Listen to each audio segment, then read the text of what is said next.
এগিয়ে যাচ্ছি শান্তিনিকেতনের ভুবনডাঙ্গার মেলার মাঠের দিকে। প্রায় 4 বছর পর আবার পৌষ মেলা মেলার মাঠেই অনুষ্ঠিত হবে। 7ই পৌষ প্রথম দিন। এবার মেলার দায়িত্ব নিয়েছে পশ্চিমবঙ্গ সরকার।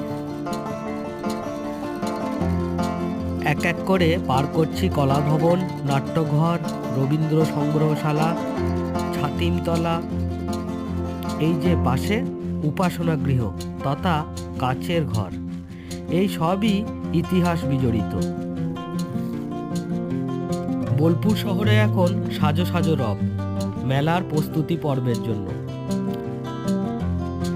অবশেষে এই যে ভুবনডাঙ্গার সেই মেলার মাঠ, জোর কদমে কাজ চলছে রক্ষণাবেক্ষণের। দোকান বসার সরঞ্জামও পড়ে গেছে, এই দেখো। সবার আমন্ত্রণ থাকলো মেলায় আসার জন্য।